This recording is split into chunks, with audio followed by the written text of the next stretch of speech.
Today I'm going to talk about like the little things or the obscure things in preparing for survival. All the things that people never really think about. The first of which is um, like comfort in survival. I think that's actually a big part of it. Um, in the mentally, maybe mosquitoes are getting to you horribly. That can be really bad in a survival situation. Maybe something with your boots. I always wear.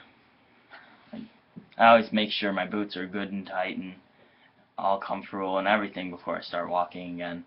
That's a really big thing, actually. Um, just make sure you have clean socks. If not clean socks, then at least always bring like 2 pairs of socks at least, so you can alternate.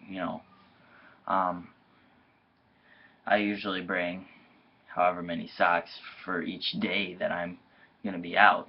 So I mean I can go without with like a few pairs of pants for like a week and maybe a few shirts and everything, but I mean maybe a few more shirts, but it's socks really and boots, and it's really about your feet because that's what you're gonna be walking on. That's what's gonna carry you. So it's those things, and also hygiene in survival situation. Nobody really thinks about that. I don't really have this, but I think there is a product made for when you're out camping out in the wilderness. That's just it's just basically soap that you use to wash yourself, hair, clothes, everything, like even your clothes and everything. I forgot what that product is called. I might put it in the description or something. But those are big things in a survival situation. And then another thing also, this is not really about comfort in a survival situation, but another thing is like how everybody, when we think about what we're going to get, like our gear, pretty much, we always think about getting the best knife, the best ferro rod, the best everything like that. We never really think about, the striker, for example. Striker for our ferro rod is important. I have this Corona carbide sharpener here. That's a good That's a good striker. I always think about that kind of stuff. When you're batoning, I actually had a big problem with this. I just thought of it the other day. When I was batoning with my Tops Bob, I left it outside with the hatchet and everything, but when you're batoning, nobody really thinks about the baton you're using. I mean, I thought there was something wrong with my Tops Bob, like seriously, because I couldn't baton through a bunch of wood, but it just happened that I wasn't thinking about what I was using to as the actual baton. It's like all those little things that can actually have a big impact. Also, sharpness is a huge thing. Sharpness of your tools.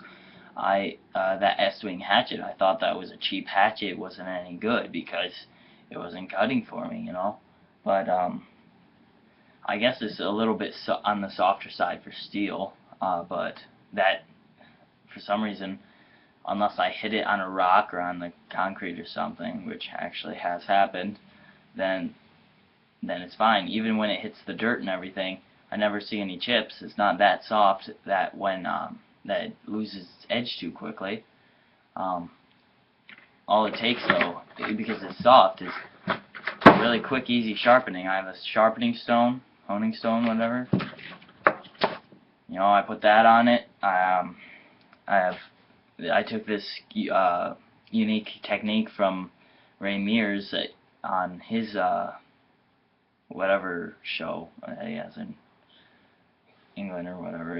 He to sharpen his knives, he uses the edge of glass, like along the top of the edge of glass, and usually on a car window or something.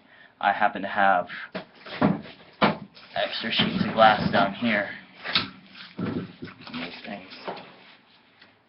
So this is what I use, because it's right here in my workshop. That's been there for like probably 30 years. But that's my point, is like sharpness of your tools is a really big thing, because as soon as I sharpen it up, that thing is like splitting, like nothing's there. I don't know what kind of wood I have. I think it's cottonwood or something, but its fibers are kind of weird. It doesn't like split really quick, you know, like maybe other kinds of woods do in one strike. It likes to hang on, like the two parts you're trying to split like to hang on to each other, and that makes it a little bit difficult, but having a really sharp edge really helps that. Like before, it was literally, when I was trying to chop, you know, against the grain, it was crushing fibers instead of slicing through them. And sharpness is a really big thing in your knives.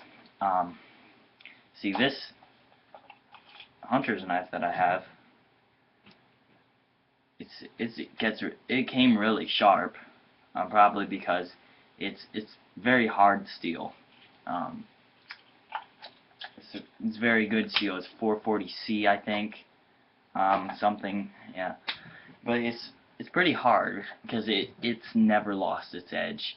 It's still factory edge, pretty much. All I did was do like 2 swipes each side on the glass, and literally that's it, just to get it to maximum sharpness. That's all I ever did to it, and I just recently did that a few days ago. Before that, I mean, it wasn't even dull. It just kept its edge the whole time. And my Tops Bob,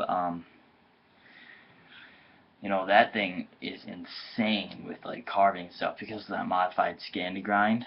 I actually really like that modified Scandi grind. It makes it kind of like a saber grind, I think. I actually don't own any knives with saber grind, but you know, that Scandi grind just really helps it with carving and everything. I can make huge, thick fire curls, you know, fire sticks, whatever they're called. And then the convex edge, you know, this shaped edge, it really helps with the batoning. It likes to push the fibers apart.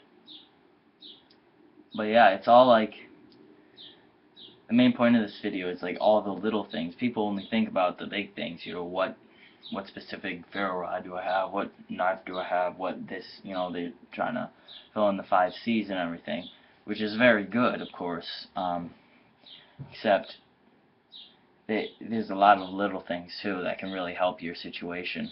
I guess if anyone else thinks of any, that'd be really good. Just put them in the comments. People talk about them, everything like that.